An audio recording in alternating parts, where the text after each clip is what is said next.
السلام علیکم۔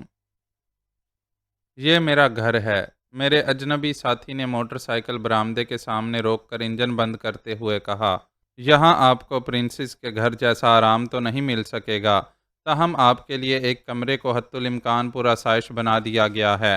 اتنی جلدی میں زیادہ کچھ ہو بھی نہیں سکتا تھا۔ پرنسس نے مجھے کل رات ہی اس بارے میں ہدایات دی تھیں۔ اوہ، میں ہونٹ سکیڑ کر بولا، تو کیا انہیں کل رات ہی معلوم ہو گیا تھا کہ ایسا ہوگا؟ شاید انہیں کچھ شبہ تھا۔ ہم یہ باتیں کرتے ہوئے مکان میں داخل ہوئے۔ دروازہ کھولنے والا ایک بوڑھا ملازم تھا۔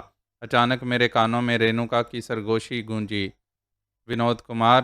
میں چونک کر ادھر ادھر دیکھنے لگا، حالانکہ یہ میری حماقت ہی تھی۔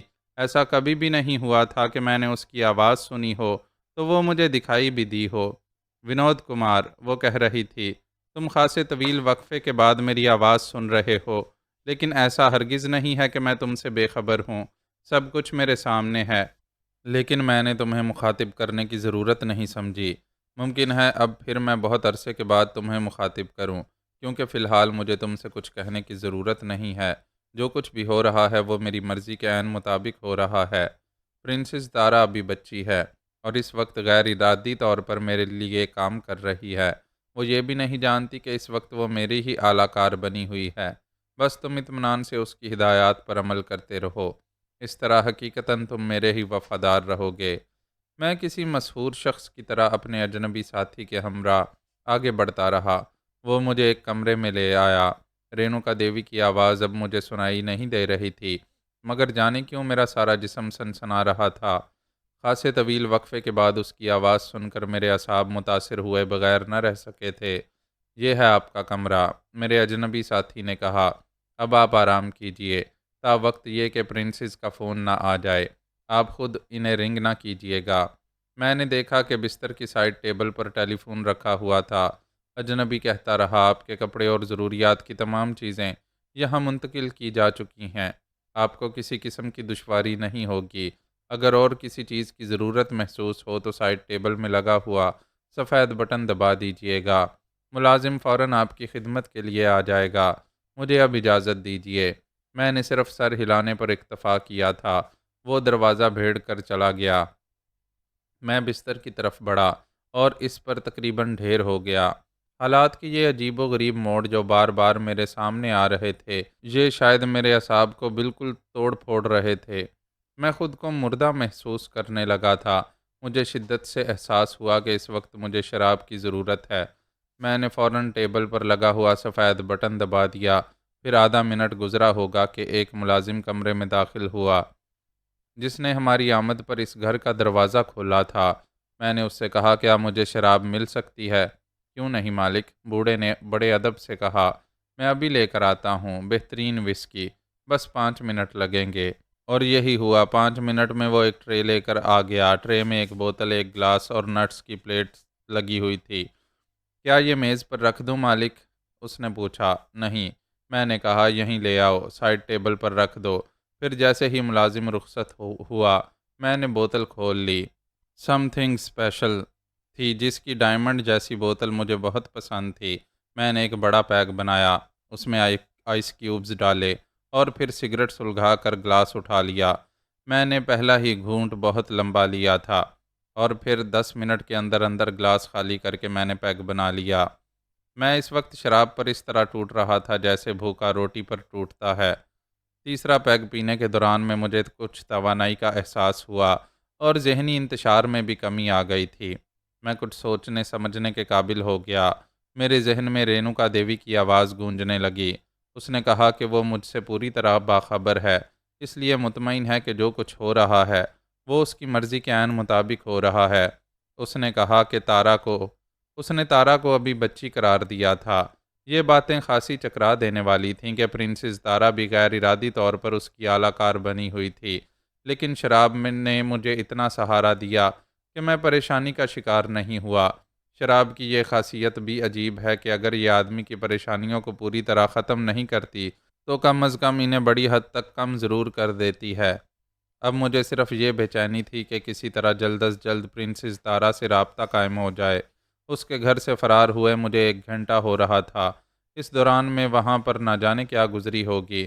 وہ سب جاننے کے علاوہ بھی میں پرنسس تارا کو یہ بھی بتا دینا چاہتا تھا کہ آج میں نے پھر رینوکا دیوی کی آواز سنی تھی۔ یہ بات اسے میں اس لیے بتانا چاہتا تھا کہ وہ چوکنا ہو سکے۔ دراصل اب میں پرنسس تارا ہی کو اپنا ہمدرد سمجھنے لگا تھا۔ اس کی ذات سے مجھے اب تک کوئی تکلیف نہیں پہنچی تھی، جبکہ رینوکا دیوی نے مجھے اپنے جال میں پھانسنے کے لیے خاصی اذیتیں پہنچائی تھیں۔ اس کی وجہ سے ایک مرتبہ پولیس مجھے گرفتار کر سکی تھی اور مجھے تشدد کا نشانہ بننا پڑا تھا۔ ماضی کی وہ ساری باتیں مجھے خوب اچھی طرح یاد تھیں۔ میں نے 2 گھنٹے میں آدھی بوتل خالی کر دی۔ اب مجھے شدت سے بھوک محسوس ہو رہی تھی۔ میں نے کھانا منگا کر کھایا اور بستر پر ڈھیر ہو گیا۔ جلد ہی مجھے نیند آ گئی اور پھر میری آنکھ کھلی تو 5 بجنے والے تھے۔ میری آنکھ کھلنے کا سبب ٹیلی فون کی گھنٹی تھی۔ میں نے ریسیور اٹھا لیا۔ ہیلو۔ شراب اور نیند کے خمار کے باعث میری آواز بہت بھاری ہو گئی تھی۔ کون بول رہا ہے؟ دوسری طرف سے پوچھا گیا اور میں نے پرنسس تارا کی آواز پہچان لی۔ اوہ، میں بستر پر اٹھ بیٹھا۔ یہ تم ہو پرنسس؟ ارے ونود، یہ تمہاری آواز کو کیا ہو گیا ہے؟ میں سو رہا تھا اور سونے سے پہلے میں نے شراب بھی خاصی پی تھی۔ اگر تم آرام کرنا چاہو تو۔ نہیں، میں اس کی بات کاٹتا ہوا بولا، میں تم سے جلد از جلد ملنے کے لیے بے قرار ہوں۔ تو پھر غسل وغیرہ کر کے حشاش بشاش ہو جاؤ، میں آدھے گھنٹے میں آ رہی ہوں۔ پھر مجھے کچھ کہنے کا موقع نہیں مل سکا۔ دوسری طرف سلسلہ منقطع ہو گیا تھا۔ میں نے بستر سے اٹھ کر فوراً غسل خانے کا رخ کیا جو کمرے سے منسلک تھا۔ غسل کرنے سے میرے سر کا بھاری پن ختم ہو گیا اور میں پوری طرح تیار ہو کر کرسی پر بیٹھ گیا اور ایک سگریٹ سلگھا لی۔ اب میں صرف ہلکا سا خمار محسوس کر رہا تھا جو سرور بخش تھا۔ سگریٹ ختم کر کے میں نے اسے ایش ٹرے میں بجھایا ہی تھا کہ دروازے پر ہلکی سی دستک ہوئی۔ کون ہے؟ آ جاؤ، میں نے بلند آواز میں کہا۔ دروازہ کھلا اور پرنسس تارا اپنے ہونٹوں پر ہلکی سی مسکراہٹ سجائے اندر آئی۔ اس کی گہری نیلی ساڑی پر سفید سفید بنکیاں یوں چمک رہی تھیں جیسے سر شام ہی ستارے نکل آئے ہوں۔ وہ یوں مطمئن نظر آ رہی تھی جیسے کوئی غیر معمولی بات سرے سے نہ ہوئی ہو۔ میں اسے اس عالم میں دیکھ کر متعجب ہو گیا۔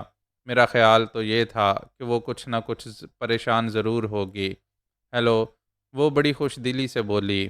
اس کے برخلاف میں نے بڑی بے دلی سے ہیلو کہا تھا۔ خیریت تو ہے؟ وہ ہنس کر بولی۔ تمہاری طبیعت کچھ مکدر معلوم ہو رہی ہے۔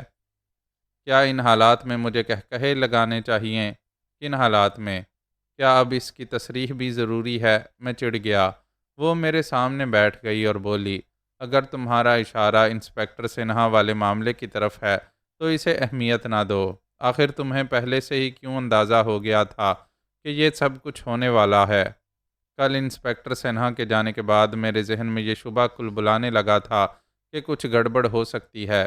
یہ بات میں تم سے پہلے بھی کئی مرتبہ کہہ چکی ہوں کہ میں اپنے مخالف کو کبھی کمزور یا بیوقوف نہیں سمجھتی، خواہ وہ رینوکا دیوی ہو یا پولیس۔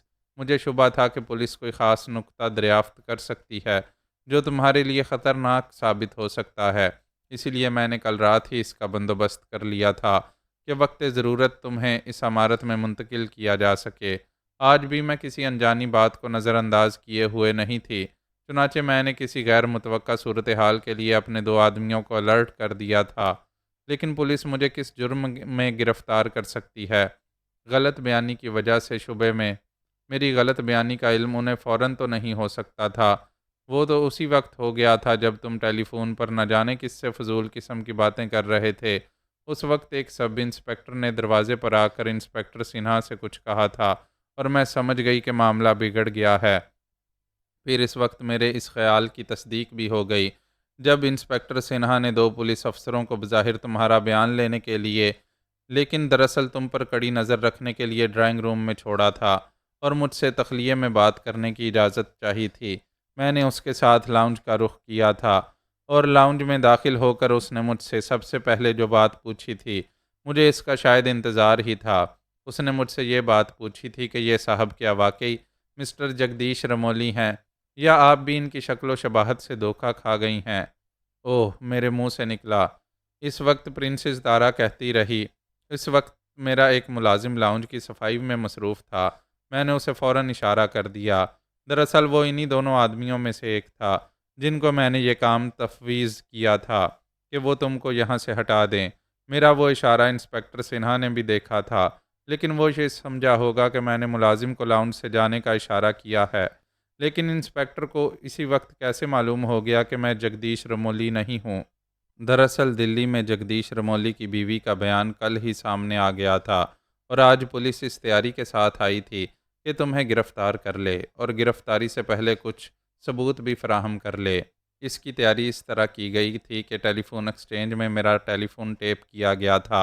ایکسچینج میں اس وقت ایک پولیس افسر بھی موجود تھا، جو وائرلیس کے ذریعے اس گاڑی سے رابطہ قائم کیے ہوئے تھا جس میں انسپکٹر اور اس کے گارڈ آئے تھے۔ پھر جب تم نے پہلا فون دلی کیا اور دوسری طرف سے ہیلو ہیلو کی آواز آتی رہی، لیکن تم نے کوئی جواب نہیں دیا، اس کا علم اس پولیس افسر کو ہو گیا جو ایکسچینج میں تھا۔ پھر دوسری کال تم نے کی تو بھی دوسری طرف سے کچھ کہا جا رہا تھا اور تم کچھ کہہ رہے تھے۔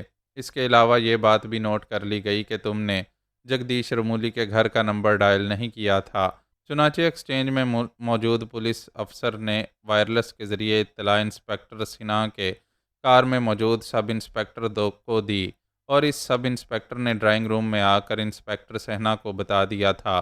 لیکن تمہیں یہ سب باتیں کیسے معلوم ہوئیں؟ لاؤنج میں خود انسپکٹر سنہا نے مجھے یہ سب کچھ بتایا تھا اور مجھ سے تمہارے بارے میں پوچھ گچھ کی تھی، لیکن مجھ سے اس کے سوا کیا ہو سکتا تھا کہ حیرت کا اظہار کرتی رہوں۔ میں نے اس بات پر بھی حیرت کا اظہار کیا کہ آخر کوئی شخص جگدیش رمولی کا اتنا ہم شکل کیسے ہو سکتا ہے۔ بہرحال پھر انسپکٹر نے مجھ سے اس بات کی اجازت چاہی کہ وہ تم کو میرے گھر سے گرفتار کر لے جائے۔ اس کے لیے تم سے اجازت لینے کی کیا ضرورت تھی؟ محض اخلاقاً، پرنسس تارا نے جواب دیا۔ ظاہر ہے کہ میں اس ملک کی کوئی معمولی شخصیت نہیں ہوں۔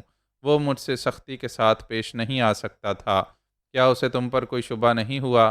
میں نے کہا نا کہ میں اس ملک کے ایک معزول نواب کی بیٹی سہی، لیکن میری عزت میں کوئی کمی نہیں آئی ہے۔ مجھ پر شبہ کرنا آسان نہیں ہے، اس کے لیے پولیس کو کسی بھی بہت بڑے ثبوت کی ضرورت ہوگی۔ پھر تم نے اس سے کیا کہا تھا؟ اس کے سوا کیا کہہ سکتی تھی کہ مجرم کو ضرور گرفتار ہونا چاہیے؟ تاہم میں نے اسے باتوں میں اتنی دیر ضرور الجھائے رکھا کہ میرے دونوں آدمی تم کو یہاں سے نکال لے جائیں۔ پھر یہ عقدہ ان لوگوں پر کچھ دیر بعد کھلا کہ ان پولیس افسروں کی طرف کسی ریوالور کا نہیں بلکہ ایک چھڑی کا رخ تھا۔ اس کے بعد وہ لوگ بڑی تیزی سے حرکت میں آ گئے، لیکن مجھے اطمینان تھا کہ تم خطرے کی حد سے نکل چکے ہو۔ میں یہاں آ کر بہت بے چین رہا۔ میں تم سے جلد از جلد ملاقات کرنا چاہتا تھا، لیکن میں پولیس کے ساتھ الجھی رہی۔ میں تمہیں فون تو کر سکتی تھی، لیکن وہ مناسب نہیں تھا۔ یہ بات ممکن تھی کہ میرا فون بعد میں بھی ٹیپ کیا جاتا رہا ہو۔ اب بھی میں اس فون کو کسی ایسے معاملے میں استعمال نہیں کروں گی کہ پولیس کو مجھ پر بھی شبہ ہو جائے۔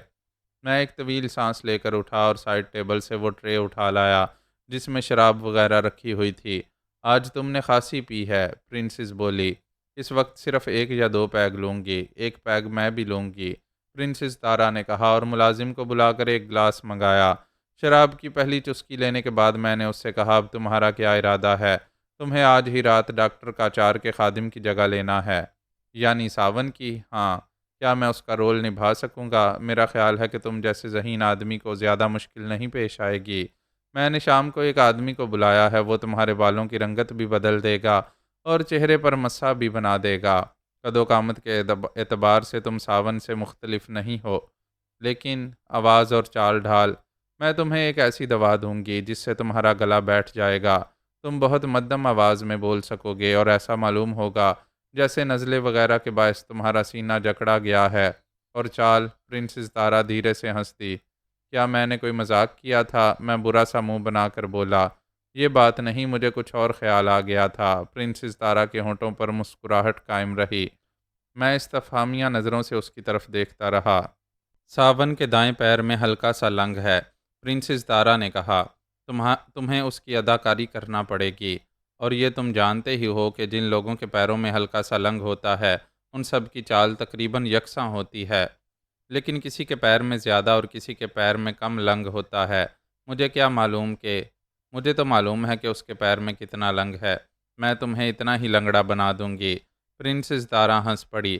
لیکن یہ بھی تو ممکن ہے کہ میں بے اختیاری میں کسی وقت لنگڑائے بغیر چلنے لگوں۔ مجھے اسی بات پر تو ہنسی آئی تھی۔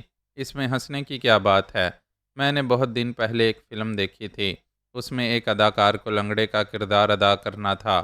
سنتے ہیں کہ جب اس اداکار کی لنگڑاہٹ میں کبھی کبھی تبدیلی آنے لگی تو فلم کے ہدایت کار کو ایک تدبیر سوجی۔ اس نے اداکار کے پیر کے جوتے میں ایک چھوٹا سا نوکیلا پتھر رکھوا دیا۔ اس پتھر کی وجہ سے اداکار کی چال میں خود بخود لنگڑاہٹ پیدا ہو گئی اور پوری فلم کی عکس بندی میں وہ یکساں ہی رہی۔ خوب، میں دل میں بھی اس ہدایت کار کو داد دیے بغیر نہیں رہ سکا۔ اسی وقت میرے ذہن میں ایک اعتراض اٹھا اور میں نے کہا، مگر تم میرے جوتے میں کتنا بڑا پتھر رکھو گی کہ میری لنگڑاہٹ ساون کی لنگڑاہٹ سے مماثل ہو جائے؟ اس کے لیے مجھے تجربات کرنے ہوں گے۔ میں مختلف سائز کے پتھروں کو استعمال کر کے دیکھوں گی اور پھر کسی ایسے پتھر کا انتخاب ہو ہی جائے گا کہ تمہاری چال میں اتنی ہی لنگڑاہٹ پیدا ہو سکے جتنی لنگڑاہٹ ساون کی چال میں ہے۔ یہ تجربات کب ہوں گے؟ میں نے ایک طویل سانس لیا۔ سب کچھ آج ہی ہوگا۔ تمہیں آج رات کو 12-1 بجے کے درمیان میں ساون کی جگہ لے لینا ہے۔ میں اس وقت سوچنے لگا، کیا اب میں پرنسس تارا کو اس بات سے آگاہ کر دوں کہ آج میں نے ایک بار پھر رینوکا دیوی کی آواز سنی تھی؟ پرنسس بولی، کیا کچھ ہلکا سا ناشتہ کر لیا جائے؟ ہلکی سی بھوک تو لگ رہی ہے۔ پرنسس تارا نے ملازم کو بلا کر شامی کباب لانے کے لیے کہا۔ میں اس وقت اپنا دوسرا پیگ آدھا کر چکا تھا، جبکہ صرف آدھے منٹ پہلے پرنسس نے اپنا پہلا پیگ ختم کیا تھا۔ میں نے رینوکا دیوی کے سلسلے میں شام تک خاموشی ہی اختیار کیے رکھی۔ شام کو وہ آدمی آیا جس نے میرے حلیے میں معمولی سی تبدیلی کی، میرے چہرے پر مسا بنایا اور سر کے بالوں پر کوئی لیکوڈ لگایا۔ پرنسس تارا نے مجھ سے کہا، صبح تک تمہارے بال ویسے ہی ہو جائیں گے جیسے ساون کے ہیں۔ جو آدمی میرا حلیہ تبدیل کرنے آیا تھا، اس نے اب میری بھووں کی تھریڈنگ بھی کرنا شروع کی۔ میری بھویں خاصی گھنی تھیں، لیکن جب میں نے آئینہ دیکھا تو وہ خاصی ہلکی ہو چکی تھیں۔ ان کاموں سے فارغ ہونے کے بعد وہ آدمی رخصت ہو گیا۔ اس کے بعد پرنسس تارا نے اپنے وینٹی بیگ سے چھوٹے چھوٹے کئی پتھر نکالے جو موٹائی میں 1 سے 2 انچ تک کے تھے۔ اب یہ تجربہ بھی ہو جائے کہ تمہارے لیے کون سا پتھر مناسب رہے گا، پرنسس تارا نے مسکرا کر کہا۔ میں ایک طویل سانس لے کر رہ گیا۔ مجھے یوں محسوس ہو رہا تھا جیسے میں ایک کھلونا ہوں اور مجھ سے مسلسل کھیلا جا رہا ہے۔ بہرحال وہ تجربات بھی شروع ہوئے۔ میرے جوتے میں مختلف پتھر رکھ رکھ کر پرنسس تارا نے میری چال کا جائزہ لیا اور بولی، بس ٹھیک ہے، یہ پتھر ٹھیک رہے گا۔ میں اس پتھریلے تجربے سے خاصا اکتا گیا تھا، اس لیے میں نے اطمینان کی سانس لی۔ پرنسس تارا نے ملازم کو بلایا اور باقی سب پتھر اسے دے کر کہا کہ باہر پھینک آئے۔ کیا میں اس وقت بھی لنگڑا بنا رہوں؟ میں منہ بنا کر بولا، نہیں۔ پرنسس تارا نے ہنس کر کہا، یہ پتھر نکال کر میز پر رکھ دو۔ اب یہ تم کو اس وقت استعمال کرنا ہے جب میں رات کو تمہیں ساون کے گھر لے چلوں گی۔ میں نے پتھر نکال کر سائڈ ٹیبل پر رکھ دیا۔ اب پرنسس تارا بولی، میں تمہیں اس مینٹل ہاسپٹل کے بارے میں سب کچھ بتا دوں تاکہ تمہیں اپنا رول ادا کرنے میں کوئی پریشانی نہ ہو۔ سب سے پہلے تو میں تم کو ڈاکٹر کاچار کے بارے میں بتاؤں۔ وہ اپنے آپ کو ایک خلاباز سمجھتا ہے۔ اس کا خیال ہے کہ امریکہ کے بعد ہندوستان نے ایک جہاز چاند پر بھیجا تھا جس میں وہ اور اس کا اسسٹنٹ سوار تھے، اور چاند کے لوگوں نے اسے اور اس کے اسسٹنٹ کو پکڑ لیا۔ نیز یہ کہ اب اسے ایک عمارت میں رکھ کر چاند کے لوگ اس پر قسم قسم کے تجربات کر رہے ہیں، انجیکشن لگاتے ہیں، مختلف قسم کی ادویات پلاتے ہیں اور عجیب عجیب مشینوں پر اس کا معائنہ کرتے ہیں، اور وہ زمین کے لوگوں کی جسمانی حیت کے بارے میں مکمل واقفیت حاصل کرنا چاہتے ہیں۔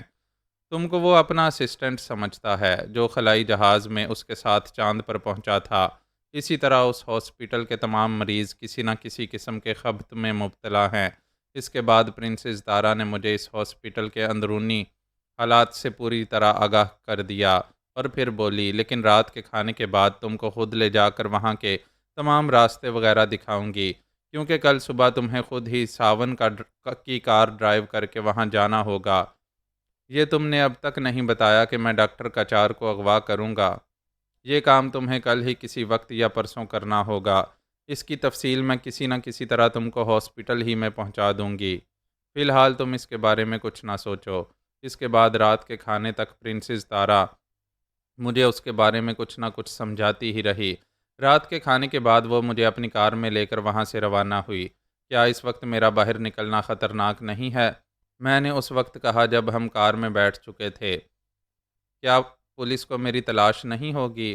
نہ صرف تمہاری بلکہ اصل جگدیش رمولی کی بھی، کہ وہ کہاں ہے؟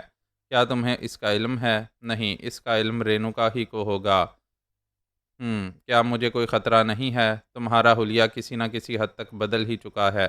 ویسے میں یہ خطرہ لینے پر مجبور بھی ہوں۔ تم کو ان راستوں سے واقف کرانا بے حد ضروری ہے۔ ویسے میں اس بات کے لیے تیار بھی ہوں کہ اگر کوئی خطرہ پیش آئے تو اس سے نپٹا جا سکے۔ میرے بہت سے آدمی اس وقت ہماری حفاظت کر رہے ہیں۔ یہاں ہماری کار کے ساتھ ساتھ کچھ اور کاریں بھی چل رہی ہیں۔ ہاں، پرنسس دارا نے کہا، لیکن اس وقت تم باتیں کرنے کی بجائے صرف راستوں پر دھیان رکھو۔ تمہیں یہ راستے اچھی طرح ذہن نشین کر لینا چاہیے۔ میں ایک طویل سانس لے کر چپ ہو گیا۔ پرنسس دارا نے نہ صرف مینٹل ہاسپٹل بلکہ اس کے آس پاس کا سارا علاقہ بھی دکھایا، اور پھر واپسی کا سفر شروع ہوا۔ اب ہم سیدھے ساون کے گھر پہنچیں گے، پرنسس دارا نے کہا، اور آج کی رات مجھے وہیں گزارنا ہوگی۔ ہاں، تاکہ تم ساون کی کار میں کل صبح 7 بجے مینٹل ہاسپٹل پہنچ جاؤ۔ ڈاکٹر کاچار صبح 7:30 بجے اٹھنے کا عادی ہے۔ ساون کے گھر پہنچنے تک خاموشی ہی رہی۔ جب کار رکی تو ایک آدمی نے قریب آ کر پرنسس دارا کو ایک چابی دی۔ پرنسس دارا نے اسی چابی سے ساون کا گھر کھولا تھا۔ ساون کہاں ہے؟ میں نے پوچھا۔ میرے آدمی اسے کچھ دن کے لیے کہیں اور منتقل کر چکے ہیں۔ کیا وہ یہاں اکیلا ہی رہتا تھا؟ ہاں، اس نے ملازمت کی وجہ سے یہاں سکونت اختیار کر رکھی تھی۔ اس کے بیوی بچے جے پور میں رہتے ہیں۔ پرنسس دارا مجھے ایک ایسے کمرے میں لے آئی جو خوابگاہ کی طرز پر سجا ہوا تھا۔ میں نے یہ بات محسوس کر لی تھی کہ پرنسس دارا اس گھر کے نقشے سے پوری طرح آگاہ تھی۔ میں یہاں بس چند منٹ رکوں گی اور تمہیں آخری ہدایات دے کر رخصت ہو جاؤں گی، پرنسس دارا نے ایک کرسی پر بیٹھ کر کہا۔ میں بھی اس کے سامنے بیٹھ گیا۔ وہ اپنا وینٹی بیگ کھول رہی تھی۔ وہ مسکراتی ہوئی بولی، تم بھول گئے تھے، لیکن میں اس پتھر کو نہیں بھولی جو تم سائڈ ٹیبل پر رکھ آئے تھے۔ اوہ، پرنسس دارا نے وہ پتھر مجھے دیتے ہوئے کہا، یہ تم ابھی اپنے جوتے میں رکھ لو تاکہ پھر بھول نہ سکو۔ اسے ہمیشہ بائیں پیر کے جوتے میں ایڑی کے پاس رکھنا ہے۔ میں نے پتھر اس کے ہاتھ سے لے لیا۔ اس نے وینٹی بیگ سے ایک چھوٹی سی شیشی نکال کر دی اور پھر کہا، یہ مکسچر تم کل صبح روانگی کے وقت پی لینا۔ مینٹل ہاسپٹل پہنچنے تک تمہاری آواز بیٹھ چکی ہوگی، اور اس کا اثر کب تک رہے گا؟ پرسوں کے بعد اس کے اثرات میں کمی آنا شروع ہو جائے گی۔ یعنی پرسوں کے بعد مجھے پھر یہ مکسچر پینا پڑے گا؟ نہیں، پرنسس دارا نے کہا، شاید تم میری بات بھول گئے۔ ڈاکٹر کاچار کو ہم کل یا پرسوں یقیناً اغوا کر لیں گے۔ ایک ذرا سے توقف کے بعد اس نے وینٹی بیگ سے ایک انگوٹھی نکال کر میری طرف بڑھائی اور کہا، یہ تم ابھی پہن لو۔ کیوں؟ اس میں جو پتھر لگا ہوا ہے وہ اندر سے کھوکھلا ہے، اور اس میں وہ آلہ فٹ ہے جو ہر قسم کے ٹرانسمیٹرز کو جام کر سکتا ہے۔ میں نے ایک طویل سانس لی تھی۔ پرنسس دارا کہتی رہی، اب تم نہ تو میرے گھر میں رہو گے اور نہ میرے ساتھ رہو گے، اس لیے ضروری ہے کہ اس قسم کا کوئی آلہ تمہارے پاس موجود رہے۔ اس کی وجہ سے تم رینوکا کی آواز نہیں سن سکو گے۔ لیکن میں رینوکا کی آواز سن چکا ہوں۔ میں نے پرنسس تارا پر جیسے ایک دھماکہ کیا۔ کب؟ وہ واقعی شدت سے چونکی تھی۔ اس وقت جب تمہارا آدمی مجھے گھر سے اپنے گھر لے گیا تھا۔ یہ کیسے ممکن ہے؟ پرنسس تارا نے بڑبڑانے والے انداز میں کہا، میں نے اس کی موٹر سائیکل میں بھی ایسا آلہ فٹ کر دیا تھا، اور ویسا ہی ایک آلہ اس کمرے میں بھی تھا جسے تم میرے اس آدمی کے گھر میں خوابگاہ کے طور پر استعمال کر چکے ہو۔ میں نے رینوکا کی آواز اس وقت سنی تھی جب تمہارا وہ آدمی مجھے اپنی بائک سے اتار کر اپنے گھر کی طرف لے جا رہا تھا۔ اوہ، پرنسس تارا نے ایک طویل سانس لے کر کہا، اس قلیل وقفے میں ایسا ہونا ممکن ہے؟ پھر وہ رک کر بولی، رینوکا نے تم سے کیا کہا تھا؟ میں نے وہ ساری باتیں دہرا دیں جو مجھ سے رینوکا نے کہی تھیں۔ وہ سب کچھ بتاتے ہوئے میں بڑے غور سے پرنسس دارا کی طرف دیکھتا رہا۔ میں نے محسوس کیا کہ وہ لحظہ بہ لحظہ متفکر ہوتی جا رہی تھی۔ جب میں چپ ہو گیا تو وہ خاموش رہی۔ اس کی آنکھوں میں غور و فکر کے آثار نظر آ رہے تھے۔ آخر میں نے ہی سکوت توڑا، تم بہت پریشان نظر آنے لگیں۔ پریشان؟ وہ چونک کر بولی، نہیں، میں پریشان نہیں ہوں، میں تو صرف یہ سوچ رہی ہوں کہ آخر ان باتوں سے رینوکا کا مقصد کیا ہو سکتا ہے۔ اس کا یہ کہنا کتنا عجیب ہے کہ تم غیر ارادی طور پر اس کی اعلی کار بنی ہوئی ہو۔ یہ اس نے صرف تمہیں مرعوب کرنے کے لیے کہا ہوگا۔ لیکن میں نے محسوس کیا کہ پرنسس تارا کے لہجے میں سچائی نہیں تھی۔ رینوکا دیوی کی اس بات نے یقیناً اسے پریشان کر دیا ہوگا۔ بہرحال میں نے دوبارہ اس ذکر کو چھیڑنا مناسب نہیں سمجھا۔ میں اس انگوٹھی کو الٹ پلٹ کر دیکھنے لگا جو مجھے پرنسس تارا نے دی تھی۔ آخر میں نے کہا، ایک بات تو بتاؤ، کیا تمہارے خیال کے مطابق مجھے رینوکا دیوی کی آواز کسی ٹرانسمیٹر کے ذریعے سنائی دیتی ہے؟ لیکن میں تمہیں بتا چکا ہوں کہ جب میں رادھا کے ساتھ فتح پور سیکری سے آگرے کی طرف آ رہا تھا تو میں نے راہ کے ایک ویرانے میں رینوکا دیوی کی آواز اس وقت سنی تھی جب میرے جسم پر ایک تار بھی نہیں تھا۔ کیا رینوکا دیوی کا وہ ٹرانسمیٹر اتنا چھوٹا سا ہے کہ میرے جسم کے کسی مسام میں چھپا ہوا ہے؟ پرنسس تارا نے فوراً کچھ نہیں کہا۔ وہ غور سے میری طرف دیکھتی رہی۔ آخر اس نے ایک طویل سانس لے کر کہا، ڈاکٹر کاچار سے نمٹنے کے بعد مجھے اس معاملے کا بھی جائزہ لینا ہوگا۔ دوسرے معاملوں میں الجھے رہنے کی وجہ سے مجھے اب تک مہلت نہیں ملی کہ میں اس معاملے پر زیادہ توجہ دے سکوں، لیکن بات بہرحال طے ہے کہ جب میرا آلہ تمہارے پاس موجود رہا، رینوکا دیوی کی آواز کبھی نہیں سنائی دی۔ میں نے اپنے ذہن میں ماضی کو کھنگالا اور مجھے یقین آ گیا کہ پرنسس تارا کی کم از کم یہ بات بالکل درست تھی۔ دفعتاً پرنسس تارا کھڑی ہو گئی۔ اچھا، اب میں چلتی ہوں، تمہیں صبح مینٹل ہاسپٹل پہنچنا ہے۔ کل یا پرسوں تم کو ڈاکٹر کاچار کے اغوا کی خبر مل جائے گی۔ میرے جاتے ہی تم گھر کا دروازہ بند کر لو۔ اب سے ڈاکٹر کاچار کے اغوا کے بعد ہی ملوں گی۔ ہاں، اگر ضروری ہوا تو فون کر لوں گی۔ یہاں فون موجود ہی ہے۔ میری نظر غیر ارادی طور پر اس طرف چلی گئی جہاں ٹیلی فون موجود تھا۔ پرنسس تارا کی رخصت کے بعد میں نے گھر کا دروازہ اندر سے بند کر لیا۔ مجھے یقین سا تھا کہ رینوکا دیوی کی باتوں نے پرنسس تارا کو خاصا پریشان کر دیا تھا۔ وہ یہ بات تو خود بھی اکثر کہتی رہتی تھی کہ کسی دشمن کو کمزور کبھی نہیں سمجھتی۔ میں نے کپڑے تبدیل کیے اور بستر پر لیٹ گیا۔ پرنسس تارا کی دی ہوئی انگوٹھی تو میں نے دائیں ہاتھ کی انگلی میں پہن لی تھی اور وہ پتھر اور مکسچر کی شیشی بستر کے قریب تپائی پر رکھ دی تھی۔ رات کا 1 بج رہا تھا، اس لیے مجھے جلد ہی نیند آ گئی۔ اس سے پہلے میں نے ٹائم پیس میں الارم لگا دیا تھا تاکہ صبح میری آنکھ بروقت کھل سکے اور میں صبح وقت پر ہاسپٹل پہنچ جاؤں۔ صبح جب میں روانہ ہونے لگا تو میرے جی میں نہ جانے کیا خیال آیا کہ میں نے پرنسس تارا کی دی ہوئی انگوٹھی انگلی سے اتار کر تکیے کے نیچے ڈال دی۔ اس وقت میرے ذہن میں اپنی اس حرکت کا کوئی واضح مقصد نہیں تھا۔ ممکن ہے کہ میں رینوکا کی آواز سننا چاہتا ہوں، یا شاید میں سمجھ رہا تھا کہ پرنسس تارا کے اس قسم کے آلات قطعی بیکار ہیں، اور اگر رینوکا چاہے گی تو ہر حال میں اپنی آواز میرے کانوں تک پہنچا دے گی، اور یہ بھی ممکن ہے کہ میری یہ حرکت میری کسی لاشعوری جھنجھلاہٹ کا نتیجہ ہو۔ میں پھر اپنی بات کو دہراؤں کہ اپنی اس حرکت کا کوئی واضح مقصد میرے ذہن میں نہیں تھا۔ روانگی سے قبل میں نے پرنسس تارا کا دیا ہوا مکسچر ضرور پی لیا تھا اور جوتے میں وہ چھوٹا سا پتھر رکھنا بھی نہیں بھولا تھا۔ ہاسپٹل کی طرف جاتے ہوئے میرا ذہن بے شمار خیالات کی اماج گاہ بنا ہوا تھا، لیکن سب سے زیادہ یہ بات میرے ذہن میں گردش کر رہی تھی کہ ایک دماغی مریض یعنی ڈاکٹر کاچار میرے ماضی کی کنجی کیسے بن سکتا ہے، نیز یہ کہ کیا واقعی پرنسس تارا میرے ذریعے ڈاکٹر کاچار کو اغوا کرنے میں کامیاب ہو جائے گی۔ مجھے ایک سوال یہ بھی پریشان کر رہا تھا کہ ایسا تو نہیں کہ ڈاکٹر کاچار کو میرے ذریعے سے اغوا کرا کے پرنسس تارا خود اپنا ہی کوئی مقصد حاصل کرنا چاہتی ہو۔ میں اسی ادھیڑ بن میں ہاسپٹل کے قریب پہنچ گیا اور پھر میں نے گنگنانے کی کوشش کی۔ اس طرح اب میں اپنی آواز کے بارے میں اندازہ کرنا چاہتا تھا اور مجھے اندازہ ہو گیا میری آواز واقعی بیٹھ چکی ہے۔ ہاسپٹل کی رسمی کارروائی سے میں بخوبی نپٹ گیا کیونکہ تارا نے مجھے اس کے بارے میں سب کچھ بتا دیا تھا۔ اس نے ہاسپٹل کے تمام لوگوں کی تصویریں بھی مجھے دکھا دی تھیں اور ان سب کے نام بھی مجھے اچھی طرح ذہن نشین کرا دیے تھے۔ آپ کی آواز کو کیا ہوا مسٹر ساون؟ اس نوعیت کا پہلا سوال ایک ریسیپشنسٹ نے ہی کیا تھا۔ شدید نزلہ ہے، سینہ بھی جکڑ گیا ہے، میں بڑی مشکل سے بول رہا ہوں۔ اوہ، ریسیپشنسٹ کے لہجے میں ہمدردی تھی۔ کیا آپ نے دوا لی؟ ہاں، میں دوا پی رہا ہوں، کل رات سے ہی میری یہ حالت ہے۔ ہاسپٹل کے انچارج اور ڈاکٹروں کے علاوہ کچھ دوسرے آدمیوں نے بھی مجھ سے اس قسم کی باتیں کیں اور پھر مجھے اطمینان ہو گیا کہ کسی کو بھی مجھ پر شبہ نہیں ہوا تھا۔ ٹھیک 7:30 بجے میں نے ڈاکٹر کاچار کے کمرے پر دستک دی کیونکہ مجھے جو کچھ بتایا گیا تھا اس کے مطابق یہ میرے فرائض میں شامل تھی۔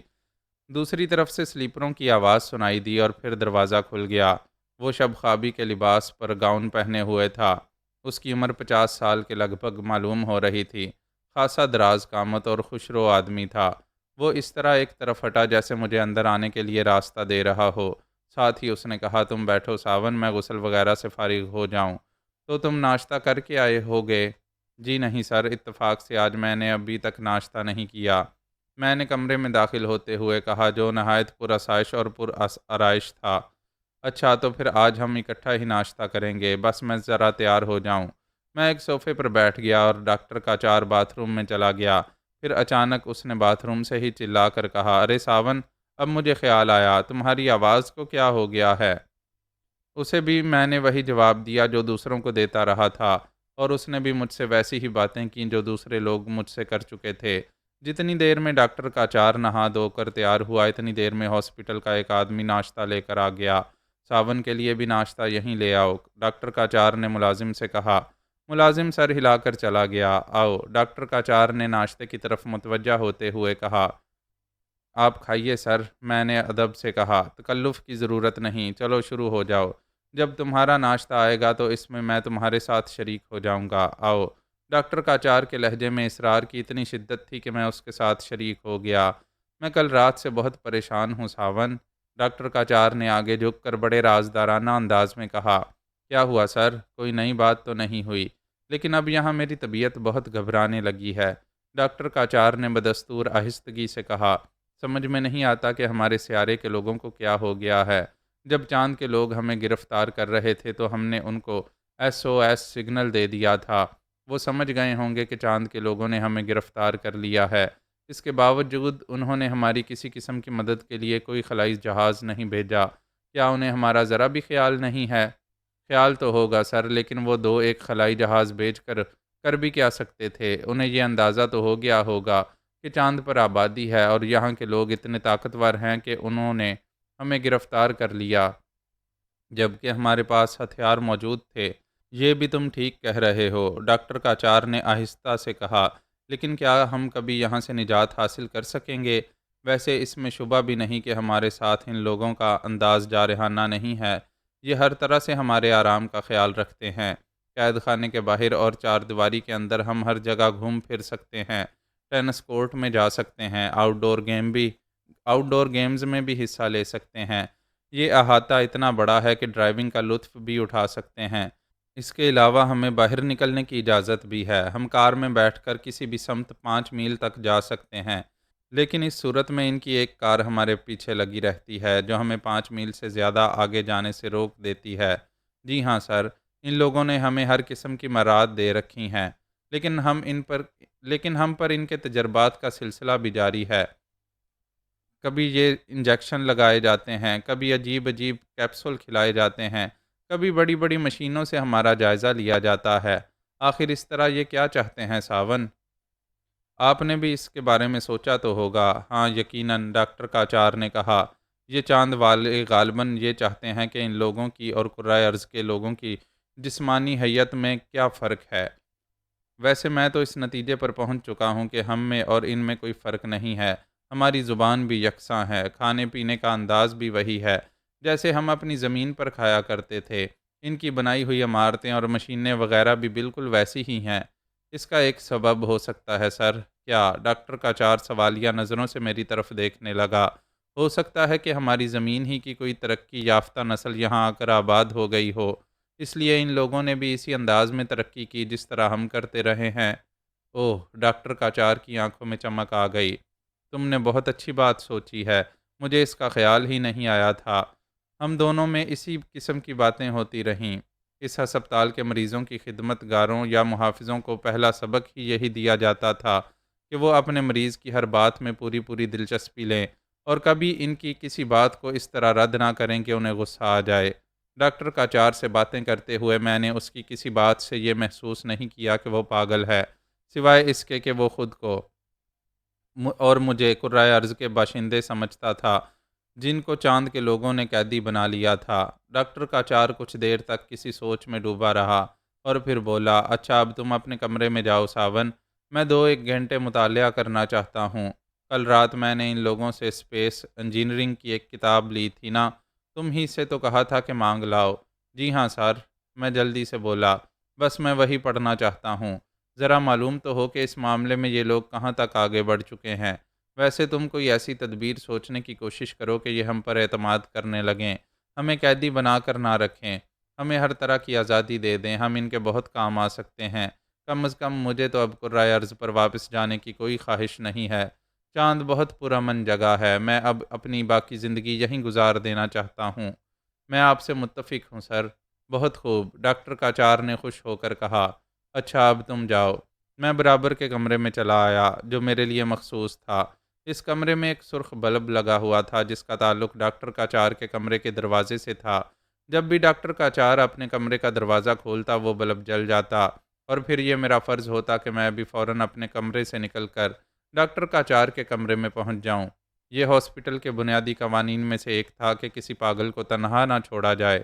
میں سرخ بلب کے سامنے کرسی ڈال کر بیٹھ گیا اور سوچنے لگا کہ پرنسز تارا نے ڈاکٹر کاچار کے اغوا کو مشکل کام کیوں قرار دیا تھا۔ یہاں کے ہر مریض کو اس عمارت کی چاردیواری سے باہر نکل کر 5 میل تک کسی طرف بھی جانے کی اجازت تھی۔ بس اتنا تھا کہ ایسے موقعوں پر ایک کار ضرور ان کے تعاقب میں رہتی تھی، لیکن اس کار کے سلسلے میں تو بہت کچھ کیا جا سکتا تھا۔ نہیں ونود کمار، یہ آسان کام نہیں ہے۔ میں نے اچانک رینوکا دیوی کی آواز سنی اور ایک طویل سانس لے کر رہ گیا۔ اب مجھے رینوکا دیوی کی آواز سن کر چونکنے یا اچھلنے کی عادت نہیں رہی تھی۔ آسان کیوں نہیں ہے، میں نے سوچا۔ میں جانتا تھا کہ رینوکا دیوی میرے خیالات بھی پڑھ لیتی ہے۔ ضروری نہیں ہے کہ میں تمہارے ہر سوال کا جواب دوں۔ رینوکا دیوی کی آواز میں سرد مہری تھی۔ تم مجھ سے منحرف ہو گئے ہو، اور یہ تم نے اچھا نہیں کیا۔ میں نے تمہیں بتا دیا تھا کہ پرنسز تارا ابھی بچی ہے، وہ میرے مقابلے پر نہیں ٹک سکتی۔ فی الحال تو اس نے مجھے تم سے بچا ہی لیا ہے۔ یہ بھی تمہاری خام خیالی ہے۔ وہ کیسے؟ میں صرف سوچ رہا تھا، مجھے بولنے کی ضرورت نہیں تھی، کیونکہ رینوکا دیوی اس کے بغیر ہی میری ہر بات جان لیتی تھی۔ ونود کمار، رینوکا دیوی کی آواز سنائی دی۔ تمہیں یہ بتایا جا چکا ہے کہ عافیت صرف ان لوگوں کا مقدر ہوتی ہے جو میرے خادم ہوتے ہیں، لیکن اب میں تمہیں بہت آزما چکی ہوں۔ تم کبھی میرے وفادار نہیں ہو سکتے، اس لیے میں نے فیصلہ کیا ہے کہ تمہیں ختم کر دوں۔ اس وقت میں کانپ گیا۔ مجھے وہ دونوں آدمی یاد آ گئے تھے جن کو رینوکا دیوی نے بڑے بھیانک انداز میں مارا تھا۔ نہیں، رینوکا دیوی ہنس پڑی۔ میں تمہیں نہ جانے کیوں اتنے بھیانک انداز میں نہیں مارنا چاہتی۔ میں تمہیں سیدھے سادے طریقے سے ماروں گی۔ موت تمہارے سر پر پہنچ بھی چکی ہے۔ ذرا دروازے کی طرف دیکھو۔ میں نے چونک کر دروازے کی طرف دیکھا، وہاں ایک آدمی ریوالور لیے کھڑا تھا۔ ریوالور کی نال پر سائلنسر لگا ہوا تھا۔ جیسے ہی میں نے اس شخص کی طرف دیکھا، اس نے ریوالور کا ٹرائگر دبا دیا۔ اس کی چلائی ہوئی گولی سیدھی میری پیشانی پر آ کر لگی۔ زندگی پانی کے بلبلے کی مانند ہے جو کسی وقت بھی پھوٹ جائے۔ پانی کے بلبلے کا پھٹنے کا وقت متعین ہے، اور نہ زندگی کے خاتمے کا۔ سو میری زندگی کا وہ لمحہ بھی آ گیا۔ پیشانی پر گولی لگنے کا مطلب اس کے علاوہ کیا ہوتا کہ یہ بلبلا پھوٹنے کا وقت تھا۔ جب اس شخص نے ریوالور کا ٹریگر دبایا، اسی پل یہ ساری باتیں میرے ذہن میں گردش کر گئیں کہ بس اب سب کچھ ختم ہو جائے گا۔ میری الجھنیں، میری پریشانیاں، میری بے بس تنکے جیسی زندگی، سب کچھ۔ میں اپنے ماضی سے بے خبر رہ کر موت کی آغوش میں پہنچ جاتا، لیکن جو کچھ ہوا اس پر شاید کوئی یقین نہ کرے۔ کوئی اور تو کیا، خود مجھے بھی یقین نہیں آیا، اور غالباً اس شخص کو بھی جس نے مجھ پر گولی چلائی تھی۔ جو کچھ ہوا وہ کسی کہانی کا حصہ تو ہو سکتا ہے، لیکن عملی زندگی میں ایسا ہو جانا بعید از قیاس ہے۔ گولی میری پیشانی سے ٹکرا کر اس طرح ایک طرف جا گری جیسے کسی چٹان سے ٹکرا کر اچٹ گئی ہو۔ میرا ہاتھ بے اختیار پیشانی تک چلا گیا۔ میں نے خراش تک نہیں محسوس کی، بس اتنا احساس ہوا کہ چھوٹا سا کوئی حقیر سا کنکر میری پیشانی سے ٹکرا کر ایک طرف جا گرا تھا۔ پیشانی پر ہاتھ پھیرنے کے بعد میں نے فرش پر پڑی ہوئی گولی کی طرف دیکھا۔ بلا شک و شبہ وہ گولی ہی تھی، کوئی کنکر نہیں تھا۔ پھر میری نظر اس شخص کی طرف اٹھی جس نے مجھ پر گولی چلائی تھی۔ وہ بالکل ہونک نظر آ رہا تھا۔ اس کی آنکھوں میں ایسی وحشت تھی جیسے وہ کوئی بھوت دیکھ رہا ہو۔ ریوالور پر اس کی گرفت ڈھیلی محسوس ہو رہی تھی اور اس کا ہاتھ کانپ رہا تھا۔ پھر اچانک وہ مڑا اور اس طرح بھاگ پڑا جیسے کوئی ملک الموت سے پیچھا چھڑانا چاہتا ہو۔ میں اب بھی بالکل بے حس و حرکت کھڑا رہا، کسی پتھر کے بت کی طرح۔ ہاں، شاید میں پتھر ہی تھا۔ اگر ایسا نہ ہوتا تو وہ گولی میری پیشانی سے ٹکرا کر یوں اچٹ نہ جاتی۔ رادھا کی آواز میرے ذہن میں گونجنے لگی۔ اس نے بتایا تھا کہ میں رینوکا دیوی کا کوئی کردار ہوں۔ شاید اس نے ٹھیک ہی کہا تھا، کسی کہانی کا کردار ایسا ہی ہو سکتا ہے جس پر گولی اثر نہ کر سکے، لیکن اگر یوں تھا تو پھر یہ بات رینوکا دیوی بھی جانتی ہوگی، پھر اس نے آخر مجھ پر گولی کیوں چلوائی؟ میرے ذہن پر اس اعتبار سے سناٹا چھایا ہوا تھا کہ اب مجھے رینوکا دیوی کی آواز نہیں سنائی دے رہی تھی۔ کچھ منٹ، کچھ گھنٹے، کچھ صدیاں مجھے اسی طرح ساکت کھڑے کھڑے گزر گئیں، اور پھر بتدریج میرے حواس کچھ بحال ہونا شروع ہوئے۔ میں جیسے خواب کی سی کیفیت میں چلتا ہوا اس طرف بڑھا جہاں پر گولی پڑی ہوئی تھی۔ میں نے اسے چھو کر دیکھا، جیسے میں اسے اپنے ساتھ لگانا چاہتا تھا کہ وہ موم کی بنی ہوئی تو نہیں ہے۔ میں نے اسے رومال میں لپیٹ کر اپنی جیب میں ڈال لیا اور پھر اسی کرسی پر آ بیٹھا جس سے اٹھا تھا۔ جس شخص نے مجھ پر گولی چلائی تھی اس کا چہرہ میری نظر میں گھومنے لگا۔ مجھے یاد آ رہا تھا کہ میں نے اس شخص کی تصویر بھی ان تصویروں میں دیکھی تھی جو مجھے پرنسس تارا نے دکھائی تھیں، گویا وہ اسی ہاسپٹل کا کوئی کارندہ تھا۔ لیکن یہ بات اور الجھا دینے والی تھی کہ رینوکا دیوی کا ایک خادم اس ہسپتال میں بھی موجود ہے۔ کیا بات ہے ونود کمار، تم بہت پریشان ہو گئے ہو؟ رینوکا دیوی کی سرگوشی سنائی دی جس میں ہلکی سی ہنسی بھی شامل تھی۔ ہاں، میں اپنے خیالات سے چونک پڑا۔ تم نے تماشا دیکھا؟ رینوکا نے سوال کیا۔ کیسا تماشا؟ میرا ذہن اس سے باتیں کرنے لگا۔ میں نے تم سے کہا تھا کہ موت تمہارے سر پر کھڑی ہے، پھر تم پر گولی چلائی گئی، لیکن اس گولی کا کیا حشر ہوا؟ میں اسی پر حیرت زدہ ہوں، میں بھررائی ہوئی آواز میں بول پڑا۔ لیکن تمہیں حیرت زدہ نہیں ہونا چاہیے۔ کیا تمہیں بتایا نہیں جا چکا کہ تم محض ایک کردار ہو، میری کہانی کا ایک کردار؟ اور کیا تمہیں علم نہیں کہ کہانیوں کے کرداروں سے ایسے ہی مافوق الفطرت واقعات وابستہ ہوتے ہیں یا وابستہ کیے جاتے ہیں؟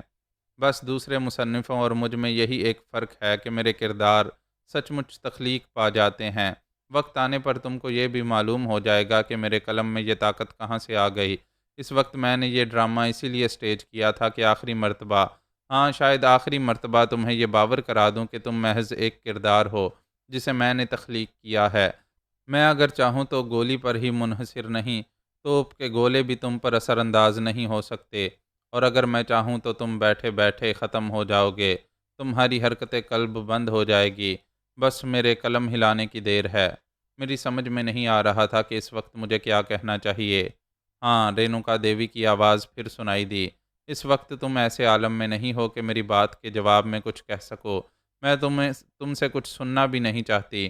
مجھے اس وقت صرف کہنا ہے، تم چاہے خود کو پرنسس تارا کی امان میں سمجھو، لیکن دراصل تم اب بھی میرے حصار میں ہو۔ تم اس حصار سے کس طرح نکل سکتے ہو جبکہ تم میری ہی تخلیق ہو؟ تم اس وقت جو کچھ بھی کر رہے ہو میری مرضی کے عین مطابق کر رہے ہو، اور جیسا کہ میں پہلے کہہ چکی ہوں، پرنسس تارا بھی اس وقت غیر ارادی طور پر میری اعلی کار بنی ہوئی ہے۔ تم وہی سب کچھ کرتے رہو جو پرنسس تارا تم سے کہے، کیونکہ اس طرح دراصل وہی سب کچھ ہوگا جو میں چاہتی ہوں۔ وہ تمہارے ذریعے ڈاکٹر کاچار کو اغوا کرنا چاہتی ہے، اور یہی میری خواہش ہے۔ تم اس کی باتوں پر بے چون و چرا عمل کرتے رہو، اس طرح تم دراصل میرے ہی وفادار رہو گے، اور میری وفاداری کا صلہ تمہیں بہت بڑے پیمانے پر ملے گا۔ بس انتظار کرنے کی ضرورت ہے۔ اب مجھے کچھ اور نہیں کہنا۔ میرے ذہن پر سناٹا چھا گیا۔ رینوکا دیوی کی آواز آنا بند ہو چکی تھی۔ کچھ دیر تک مجھ پر بھی جمود طاری رہا۔ میرا جسم بھی بے حرکت تھا اور ذہن بھی کام نہیں کر رہا تھا۔ عجیب سی بے حسی تھی، اور جب بے حسی ختم ہوئی تو مجھے شدید بے بسی کا احساس ہونے لگا۔ میں اب بھی رینوکا دیوی کے حصار میں تھا، اور یہ سوچنے پر مجبور ہو گیا تھا کہ میں ایک مافوق الفطرت مصنفہ کا ایک کردار ہی ہوں۔ اگر میں واقعی ایک انسان ہوتا تو وہ گولی میرے بھیجے کے ٹکڑے اڑا دیتی۔ کسی کہانی کا کردار ہی ایسا ہو سکتا ہے جس پر گولی بھی اثر انداز نہ ہو سکے۔ گویا پرنسس تارا بھی رینوکا دیوی کے بارے میں غلط فہمی کا شکار تھی۔ اسے بالکل احساس نہیں تھا کہ وہ ایک مافوق الفطرت ہستی کے مقابل کھڑی ہو گئی ہے جس کا انجام اس کے لیے بھیانک ہو سکتا ہے۔ میں سوچنے لگا کہ پرنسس تارا کو ان باتوں کے بارے میں بتاؤں یا نہیں۔ ابھی میں کوئی فیصلہ نہیں کر سکا تھا کہ سرخ بلب جلنے سے میری توجہ اس کی جانب مبذول ہو گئی۔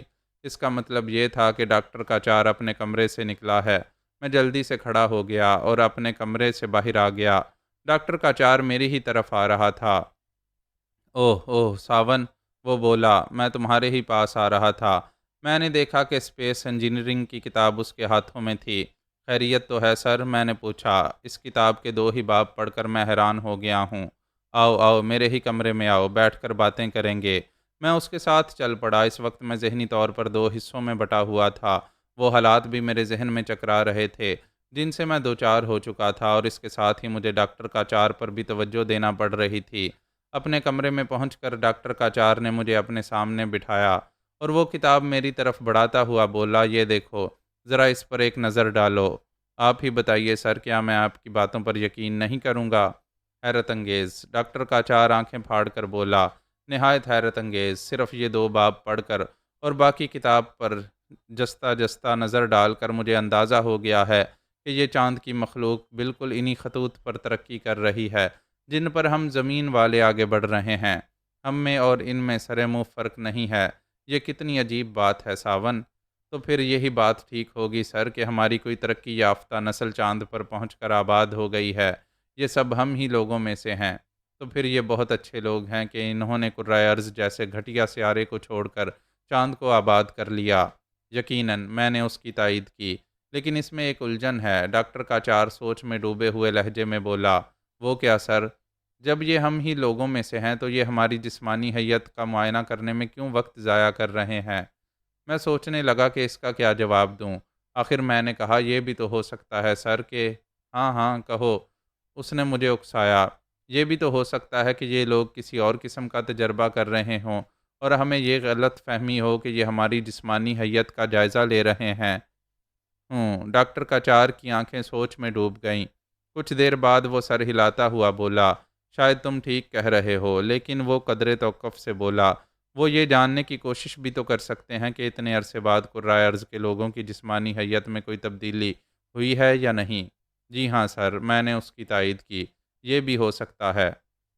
بہرحال، اچانک ڈاکٹر کاچار نے اکتائے ہوئے انداز میں کہا، اب کسی طرح ان لوگوں کو یہ یقین دلانا ہی چاہیے کہ ہم ان کے ساتھ ہیں، ان کے ساتھ ہی رہنا چاہتے ہیں، کیونکہ ہمیں فتنہ پرواز کرۂ ارض سے کوئی دلچسپی نہیں ہے۔ مجھے کوفت صرف اس بات کی ہے کہ ہم اس عمارت تک محدود ہیں۔ ہمیں اس کی اجازت ملنا چاہیے کہ ہم چاند پر ہر جگہ گھوم پھر سکیں۔ میں دیکھنا چاہتا ہوں کہ چاند کی آبادی کس طرح زندگی گزار رہی ہے۔ میں نے محسوس کیا ہے کہ ساون، کہ یہ لوگ تم سے کچھ زیادہ مانوس ہیں۔ تم ہی انہیں کسی طرح یہ یقین دلا سکتے ہو کہ ہم ان کے ساتھ رہنا چاہتے ہیں اور ہمیں اب کرۂ ارض پر واپس جانے سے کوئی دلچسپی نہیں ہے۔ میں کوشش کروں گا سر۔ میں اب اس عمارت کی قید سے کچھ اکتا گیا ہوں۔ کچھ کیا، بہت اکتا گیا ہوں۔ چند میل تک ادھر ادھر جانا تو کوئی اہمیت نہیں رکھتا۔ جی ہاں سر، بوریت تو مجھے بھی ہوتی ہے۔ بس تو پھر تم پوری کوشش کرو کہ یہ لوگ ہم پر اعتماد کرنے لگیں۔ میں آج ہی اس مہم کا آغاز کر دوں گا سر، میں نے لفظ مہم پر زور دیتے ہوئے کہا۔ اچھا، اب تم جاؤ اور اپنی کوششوں کا آغاز کرو۔ 1 بجے میرے کمرے میں آ جانا، میرے ساتھ ہی لنچ کرنا اور مجھے بتانا کہ تم نے کیا کیا ہے۔ بہت بہتر سر۔ ڈاکٹر کاچار پھر اسپیس انجینئرنگ کی کتاب کے اوراق الٹنے لگا اور میں وہاں سے اٹھ کر اپنے کمرے میں چلا آیا۔ مجھے ابھی تک پرنسز تارا کی طرف سے کسی قسم کی ہدایات وصول نہیں ہوئی تھیں کہ میں ڈاکٹر کاچار کو اغوا کرنے کے سلسلے میں کیا کر سکتا ہوں۔ میں تھکے ہوئے سے انداز میں بستر پر ڈھیر ہو گیا۔ اس بیڈ کی پوزیشن بھی ایسی تھی کہ میں سرخ بلب پر نظر رکھ سکتا تھا۔ دفعتاً میرے بستر کی سائڈ ٹیبل کے نچلے خانے کے اندر سے بہت ہی مدھم سی آواز سنائی دی۔ یوں لگا تھا جیسے ٹیلی فون کا بزر بجا ہو، اور یہی حقیقت بھی تھی۔ پرنسز تارا نے مجھے بتایا تھا کہ اس خانے کے اندر ایک ٹیلی فون پوشیدہ ہے جس پر پاگلوں کے محافظ ہاسپٹل کی انتظامیہ سے گفتگو کرتے تھے۔ وہ فون اس خانے میں اس لیے پوشیدہ رکھا گیا تھا کہ پاگل اگر وہاں آئے تو اسے ٹیلی فون کی موجودگی کا علم نہ ہو سکے۔ میں نے وہ خانہ کھول کر اندر ہاتھ ڈالا اور ٹیلی فون کا ریسیور اٹھا کر خانے سے باہر نکال لیا۔ پھر ماؤتھ پیس میں بولا، یس ساون۔ دوسری طرف سے بولنے والے کا لہجہ نہایت باروب تھا۔ آج میں نے ہاسپٹل کے انچارج سے بمشکل 1 منٹ بات کی تھی، لیکن فون پر میں نے اس کی آواز فوراً پہچان لی۔ یس سر، میں نے ماؤتھ پیس میں کہا۔ میری آواز بدستور بیٹھی ہوئی تھی۔ کیا رہا؟ دوسری طرف سے پوچھا گیا۔ سوال وضاحت طلب تھا۔ میں چکرا کر رہ گیا کہ کیا جواب دوں۔ بہرحال میں خاموش بھی نہیں رہ سکتا، اس لیے مبہم ہی جواب دے بیٹھا، سب ٹھیک ہے سر۔ کیا ٹھیک ہے؟ لہجہ کچھ استجابیہ ہو گیا۔ میرا مطلب ہے حسب معمول، میں نے جلدی سے کہا۔ یعنی ڈاکٹر کاچار کی دماغی حالت میں کوئی تبدیلی نہیں آئی؟ جی نہیں سر، میں نے اطمینان محسوس کیا کیونکہ اب گفتگو واضح ہو گئی تھی۔ آج اس سے تمہاری گفتگو کتنی دیر ہوئی؟ مجموعی طور پر 1 گھنٹہ، میں نے جواب دیا۔ آج اس سے میری 2 ملاقاتیں ہوئیں اور اب تیسری ملاقات لنچ کے وقت ہوگی۔ اس نے کہا تھا کہ آج میں اس کے ساتھ ہی لنچ کروں۔ تو اس 1 گھنٹے میں تم نے اس میں کوئی تبدیلی نہیں محسوس کی؟ جی نہیں سر۔ دوسری طرف سے ایک طویل سانس لینے کی آواز سنائی دی اور پھر کہا گیا، یہ کیس اتنا عرصہ گزر جانے کے باوجود سمجھ میں نہیں آ رہا۔ گویا اب مجھے کچھ خاص ڈاکٹروں کو بلا کر اس کے سلسلے میں ایک بورڈ تشکیل دینا ہی پڑے گا۔ آپ بہتر فیصلہ کر سکتے ہیں جناب۔ اس سے گفتگو کرتے ہوئے کیا تمہیں کبھی یہ بھی احساس نہیں ہوا کہ وہ بنا ہوا پاگل ہے؟ میں آپ کا مطلب نہیں سمجھا جناب۔ مجھے سچ مچ حیرت ہوئی تھی۔ میرا مطلب ہے مصنوعی پاگل۔ کیا آپ ایسا سمجھتے ہیں جناب؟ تم میرے سوال کا جواب دو۔ لہجے میں قدرے سختی آ گئی۔ میں نے تو یہ کبھی بھی محسوس نہیں کیا جناب۔ اچھا۔ اور پھر دوسری طرف سے سلسلہ منقطع کر دیا گیا۔ میں نے ریسیور رکھ کر سائڈ ٹیبل کا خانہ بند کر دیا اور سوچ میں ڈوب گیا۔ ہاسپٹل کے انچارج کے اس سوال نے مجھے چکرا کر رکھ دیا تھا کہ یہ لوگ اس شبے میں مبتلا تھے کہ ڈاکٹر کاچار حقیقتاً پاگل نہیں ہے۔ لیکن اگر وہ پاگل نہ ہوتا تو خود کو یہاں کیوں محبوس کرتا؟ کسی ایک عمارت تک محدود رہنا آزادی کی زندگی سے بہتر تو نہیں ہو سکتا؟ آخر ڈاکٹر کاچار کو کیا پڑی تھی کہ جان بوجھ کر یہاں قید ہو کر رہ جاتا؟ میرے خیالات اپنی جگہ، لیکن میں ہاسپٹل انچارج کے اس شبے کو اپنے ذہن سے ہرگز نہیں جھٹک سکتا تھا۔ اس سے تو میرے دماغ میں بھنور کسی کیفیت پیدا ہو گئی تھی جس میں مبہم سے سوالات ابھر اور ڈوب رہے تھے۔ شاید اسے سوالات کی وادی کہیں گے جس میں مجھے اپنی زندگی گزارنا پڑ رہی تھی، اور یہ بجائے خود ایک سوال تھا کہ ایک کردار کی نقل و حرکت کو زندگی کہا جا سکتا ہے یا نہیں۔ ابھی تک یہ طے نہیں ہو سکا تھا کہ میں کیا ہوں۔ پرنسس تارا رینوکا دیوی کو جھوٹا ثابت کرنے پر تلی ہوئی تھی، لیکن حالات نے قسم کھا رکھی تھی کہ وہ مجھے رینوکا دیوی کی بات باور کرا کے رہیں گے۔ خاص طور سے آج کا واقعہ تو 100% ناقابل یقین تھا۔ یہ بات کسی نے کبھی سنی ہوگی نہ دیکھی ہوگی کہ کسی انسان کی پیشانی پر لگنے والی گولی اس طرح اچٹ جائے جیسے وہ کسی چٹان سے ٹکرائی ہو۔ مجھے اس آدمی کا خیال آیا جس نے مجھ پر گولی چلائی تھی۔ کیا اب وہ ہاسپٹل میں موجود ہوگا؟ مجھے یقین تھا کہ وہ ضرور ہوگا۔ اسے رینوکا دیوی کا تحفظ حاصل تھا، اور جن لوگوں کو رینوکا دیوی کا تحفظ حاصل ہوتا ہے وہ تمام خطرات سے بے نیاز ہو جاتے ہیں۔ یہ میرا ذاتی مشاہدہ تھا۔ ویسے بھی میں اس شخص کا کیا بگاڑ لیتا؟ میں یہ کیسے ثابت کر سکتا تھا کہ اس نے مجھ پر گولی چلائی تھی؟ پھر اگر میں یہ بھی کہہ دیتا کہ وہ گولی میری پیشانی سے ٹکرا کر اچٹ گئی تھی تو پھر شاید یہاں کی انتظامیہ مجھے بھی پاگلوں کی فہرست میں شامل کر لیتی۔ مجھے پرنسس تارا کا خیال آیا، کیا وہ میرے اس بیان پر یقین کر لے گی کہ میری پیشانی کسی چٹان کی طرح مضبوط ہے؟ اچانک مجھے نہ جانے کیا ہوا کہ میں نے بڑی زور سے اپنی پیشانی پر چٹکی لی اور ایک سسکاری میرے منہ سے نکل گئی۔ میں بہت دیر تک خیالات کی بھول بھلیوں میں بھٹکتا رہا، اور جب 1 بجنے میں کچھ منٹ رہ گئے تو اپنے کمرے سے نکل کر خود ہی ڈاکٹر کاچار کے کمرے میں پہنچا۔ مجھے دروازہ کھلا ہوا ملا تھا۔ سامنے ایک صوفے پر ڈاکٹر کاچار بیٹھا اسی کتاب کے مطالعے میں مصروف تھا۔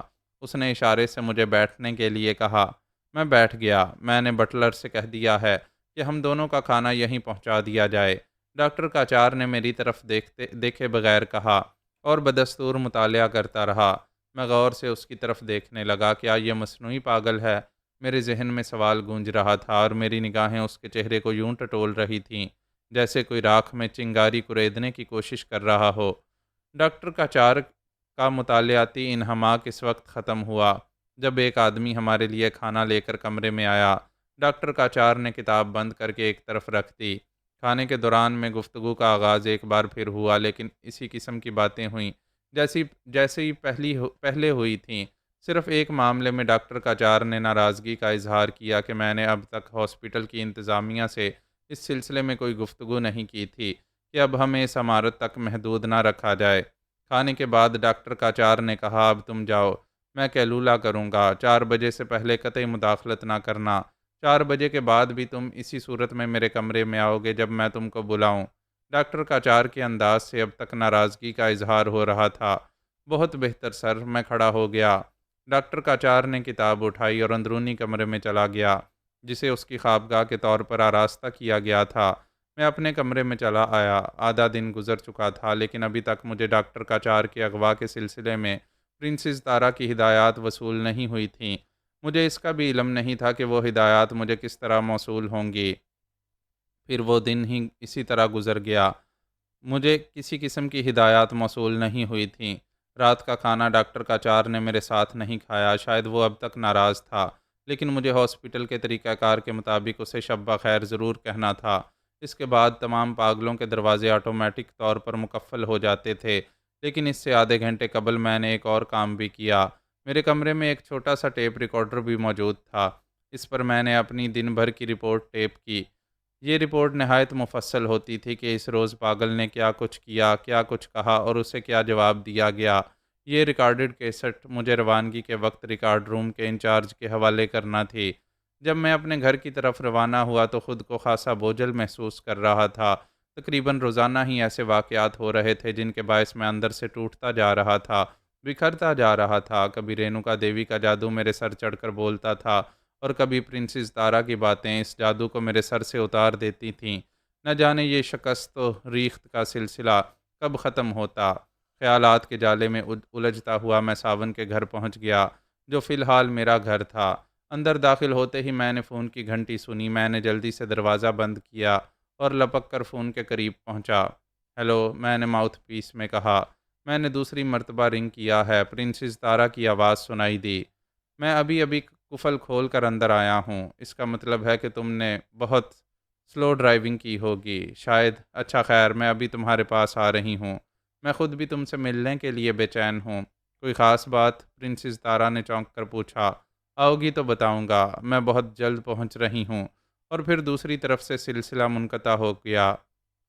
وہ واقعی بہت جلد پہنچ گئی، اور میں اس دوران میں سوچتا رہا کہ اس سے کیا کیا باتیں کروں گا۔ ملاقات ہونے پر اس نے کوئی رسمی بات نہیں کی اور میرے چہرے کو غور سے دیکھتے ہوئے بولی، تم کچھ الجھے الجھے سے نظر آ رہے ہو۔ تم نے آج ڈاکٹر کاچار کے اغوا کا کوئی پروگرام نہیں بن سکتا تھا؟ کیوں؟